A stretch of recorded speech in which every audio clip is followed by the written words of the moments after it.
Mon ref, aujourd'hui, il n'y a pas de Toporicon. Il n'y a pas de vote d'abonnés, même si ça peut arriver plus tard, mais pas pour cette vidéo. Il y a juste un avis construit et réfléchi sur le sujet de qui est le plus fort, tout manga confondu. Malgré que cette vidéo reste purement théorique. Sinon, à part ça va, tranquille, la baisse. Wesh les BG, les chabatteurs, c'est le Crotal. Et aujourd'hui, on va savoir quel est le personnage à travers les shonen qui désigne qui tu veux.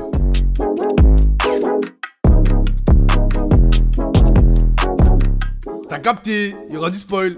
T'es informé, mais si tu vois que je vais parler de tel personnage et que t'as pas vu son œuvre, fuis mon gars, fuis. Maintenant, comment la vidéo va se dérouler? Je vais d'abord vous dire quels sont les personnages que j'ai choisis en tant que prétendants au trône du plus fort, en vous expliquant leur histoire, leurs capacités et bien sûr leurs plus grandes faiblesses. Puis par la suite, on mettra en commun leurs forces pour conclure sur celui ou celle qui détient la puissance de tout niquer. Bon, tout ce qui est Death Note, boule de cristal ou objet autre incroyablement cheaté, tout ça on bannit pour que l'évaluation soit équitable. Et One Punch Man aussi. Faut pas oublier que ce manga c'est à but humoristique mon gars. Pour une question d'équité encore une fois, tous les types d'énergie, que ce soit le mana, le ki, le nen, le chakra, je vais les traduire sur le terme de magie. Non seulement pour me faciliter la tâche, mais aussi pour qu'une énergie ne soit pas plus forte qu'une autre. Maintenant que j'ai dit tout ça, on peut commencer. Nova Chrono. Mage le plus puissant né dans une famille noble de Clover, il rejoindra à l'âge de 15 ans la compagnie du cerf turquoise et depuis lors, il gravit les échelons jusqu'à devenir l'empereur mage qu'on connaît aujourd'hui. On le verra pour la première fois dans le marché noir de son royaume, déguisé en vieille dame, pratiquant son passe-temps favori, le dénichage de magie intéressante, ce qui l'amènera à rencontrer Asta, le héros de l'œuvre. Le frérot, dès le début, il a été gâté par la vie. Son pouvoir, dis-toi, c'est le temps. Le temps. Genre en mode, temps. Mais quelle utilisation il fait de son pouvoir? Il peut attaquer à distance avec des sortes de bulles à boucle temporelle, a aussi la capacité de voler, mais possède surtout un grimoire qui semblerait contenir une infinité d'attaques et de dérivations de sa magie. Par exemple, comme il aura pu nous le montrer en arrêtant le temps sur un pays entier. Un sort qui lui demande beaucoup d'énergie et qui contraint ses actions. Ah, et aussi il a rivalisé avec la vitesse de la lumière. Juste ça, genre, juste ça. Mais la personne avec qui il a dû rivaliser connaissait parfaitement sa faiblesse, qui était son peuple. Car oui, qu'est-ce qu'un roi qui ne sait pas protéger sa population? Ou plutôt, qu'est-ce qu'un roi qui ne met pas sa vie après celle de sa nation? Ça aura causé sa perte, mais c'est sans connaître, tu vois, ses petites manips, il reviendra après. En enfant, mais il est revenu.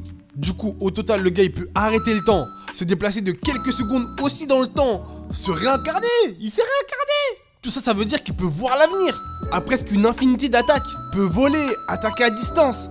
Mais tout ça avec une faiblesse facilement exploitable. Satoru Gojo. Exorciste de classe S, faisant partie de la famille Gojo, il possède l'aptitude innée de ce clan, nommée l'infini. Ce pouvoir se caractérise par tu peux pas le toucher. Voilà. Plus précisément, l'infini se définit par le contrôle de la matière sous forme atomique, lui procurant alors le pouvoir de créer du vide autour de lui, comme nous aurons pu le voir lors de son combat contre Jogo. Faculté le rendant imprenable sur des attaques à longue ou à courte portée. Car oui, si on parle de Gojo, on ne peut pas omettre sa suprématie sur ses ennemis. Dis-toi, l'objectif des méchants de Jujutsu Kaisen, c'est de battre Gojo. Parce qu'ils savent que s'il est là, leur objectif de domination du monde ou je sais pas quoi, ça pourra jamais se faire. Gege Akutami, l'auteur du manga, a dit littéralement qu'il était invincible. Ah, et tu vois sa famille là, Gojo. Et bon non, c'est lui le chef. Alors que frérot, tous les autres familles de Jujutsu Kaisen, c'est des doyens, ils ont 100 ans. Lui, il a 28 ans. Mais ses capacités, il les mettra au service de l'école d'exercice de Tokyo. École où il est le professeur des premières années, enseignant les fondements du métier à nos protagonistes. Mais le fait de ne pas se faire toucher, c'est que sa technique de base, il peut aussi comme technique basique utiliser une magie contraire, lui permettant de se régénérer, mais aussi d'annuler une technique magique lui étant destinée. Il est connu dans Jujutsu Kaisen comme étant notamment rapide. Tellement rapide que t'es plus susceptible de survivre à un camion à toute vitesse que Gojo à toute vitesse. Toujours en restant dans ses techniques de base, il peut à volonté Black Flash, ça veut dire augmenter la puissance de ses attaques au corps à corps de 2,5 fois leur puissance. Maintenant, entrons dans l'amélioration de sa technique infinie. Techniquement, l'infini est un contrôle de la matière. Et pour attirer cette dernière à lui, Gojo utilisera un pouvoir qu'il nomme bleu. Pouvoir que si Gojo concentre sur un point, à la manière d'un trou noir, créera un vide qui concentrera en son centre toute matière, objet ou personne autour de ces derniers. Tout ça fait grâce à un contrôle total de la force antigravitationnelle. Pour effectuer une répulsion, cette fois-ci pour faire l'inverse, il utilisera le rouge, l'opposé du bleu, toujours en utilisant sa capacité à contrôler la force antigravitationnelle. Et l'union du rouge et du bleu forme le violet. Car oui, en fusionnant ces deux techniques, il forme une masse imaginaire qui peut totalement tout détruire sur son chemin. Mais il possède aussi une autre capacité héréditaire que seul son clan est disposé à avoir, nommé le 6e œil. Ce dernier permet à ses pupilles de voir le monde sous forme atomique, décuplant alors sa perception de la magie. Ses yeux peuvent alors prévoir les choses avant qu'elles n'arrivent, mais aussi réduire sa consommation d'utilisation magique. J'ai failli l'oublier, mais l'extension du territoire. Il peut étendre un territoire duquel son adversaire ne peut pas s'en échapper, où il leur fera ressentir d'innombrables stimuli, les empêchant alors de bouger. Mais comment battre Gojo? Du moins, quels sont ses points faibles? Tout d'abord, le sceller. C'est énoncé dès le début par les méchants du manga, et ça sera mis en œuvre et nous pourrons voir que ça marche. Mais aussi, si nous arrivons à le toucher, lui crever les yeux. Quand je dis toutes, c'est toutes les attaques de Gojo qui demandent une énorme quantité de magie. Et donc lui priver de son 6e œil augmentera sa consommation lors de ses attaques, l'amenant à s'épuiser rapidement. Mais c'est pas tout, ça l'empêchera d'utiliser sa faculté bleue, ayant besoin de ses yeux pour fonctionner. Ce qui l'empêchera aussi de prévoir les attaques, le rendant vulnérable. Malgré que tout ça c'est une théorie. D'ailleurs, théorie de Futaro, un youtubeur que je vous recommande. Maintenant, faisons l'inventaire de ses capacités. Ok, ne peut pas être touché de par sa capacité infinie. Peut voler, peut annuler des techniques magiques et se régénérer en utilisant une magie contraire. Tellement rapide qu'il peut tuer avec sa vitesse. Il peut à volonté Black Flash, attirer et répulser la matière. Peut envoyer des grosses orbes, on dirait c'est des trous noirs. Possède le 6e œil, donc peut prévoir les attaques des adversaires. Mais avec peut aussi économiser son énergie magique. Mais peut surtout engendrer un territoire dont il sera le maître absolu. Après pour le battre c'est simple hein. Faut le sceller ou le crever les yeux. Du coup personnellement je vais laisser les candidats faire hein. Bon, je fais une petite pause. Non, il n'y aura pas Zeno. Pour moi, Dragon Ball, avec la suite qui est super, c'est devenu n'importe quoi. Ok, c'est la suite de Dragon Ball Z. Et comme c'est une suite, il faut toujours ajouter des personnages encore plus forts. Et même si Super est écrit par Akira Toriyama, ça n'empêche pas que l'œuvre, niveau échelle de puissance, c'est un petit peu rentré dans du n'importe quoi. Surtout là, en incluant Zeno, qui on dirait est là juste pour être fort, sans qu'on ait eu un quelconque développement. Et de toute façon, même si je parlerais de lui, je pourrais pas autant en parler que les personnages que j'ai sélectionnés. Surtout que là, dans cette vidéo, je parle de la faiblesse, de la puissance et de l'histoire des personnages. Chose que je ne retrouve pas avec Zeno. Étant un être qui peut détruire des univers seulement en disant Akai. Et étant un personnage qui était là depuis le début et donc n'a pas de passé. Du coup, pas d'histoire à raconter. Mais on retrouve aussi ça avec des êtres ultra puissants comme Kamitenchi ou plein d'autres. Ok, la vidéo est biaisée, c'est ce que vous allez dire.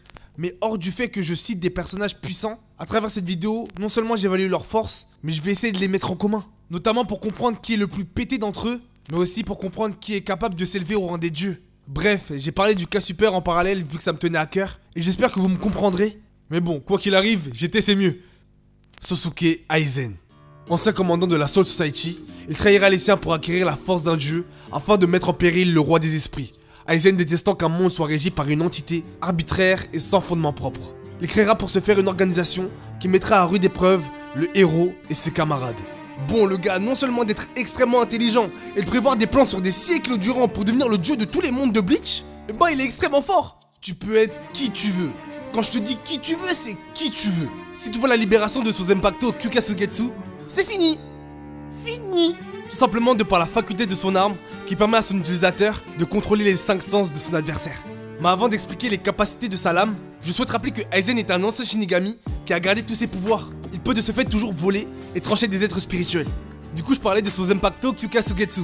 C'est simple, tout le monde dans Bleach affirme que son arme est le plus fort des Zanpakuto. Aizen grâce à cette arme peut manipuler les 5 sens. De ce fait, il peut vous faire croire ce qu'il veut, jouant avec votre odorat, votre goût, votre toucher, votre vue et votre ouïe. Il a fait croire pendant une journée entière à presque 1000 personnes qu'il était mort. A fait du 1v10 au calme, alors que ces personnes sont très fortes hein. Je le jure. A même obligé un de nos protagonistes à empaler un de ses collègues. Tout ce que je viens de dire c'est fait seulement grâce à son arme. J'ai même pas encore parlé de sa transformation. Aussi ce serait pas fun s'il pouvait pas attaquer à distance, tu vois, bah il le fait. Ce serait pas fun aussi s'il aurait pas un bouclier, que quand les ennemis l'attaquent par derrière, il s'active automatiquement. Bouclier qu'il nommera El Escudo. Dans sa version évoluée le Milon Escudo, non seulement il se protège aussi des attaques magiques, mais les renvoie aussi à son opposant, faisant de lui quelqu'un d'imprenable. Dans sa forme basique encore, il est capable d'utiliser le Kuro Etsugi à 1/3 de sa puissance. Technique de très haut niveau qu'il fait sans incantation, alors qu'obligatoirement il y en a une. Mais vous verrez ça fait quoi genre quand il le fait. Ce sort scelle la cible dans un cercueil noir en forme de boîte qui libère un torrent de puissance gravitationnelle avant qu'elle ne se referme, empêchant tout mouvement de l'opposant. Une fois la prison fermée, la cible sera transpercée de toutes parts par des lances en forme de croix, l'empalant de la tête aux pieds. Il utilisera cette technique sur Sajin, capitaine de la 7ème division, qui se fera dézinguer alors que c'est 1/3 de la puissance de la technique. Et je tiens à dire que lui aussi, il est pas nul. Et lorsqu'il aura réuni les deux Zogyoku et fusionné avec... Ah là mon gars, n'en parlons pas. Il peut tout simplement... Attends, je vais t'expliquer. Tu vois Ichigo, il a une transformation nommée Bankai basée sur la rapidité.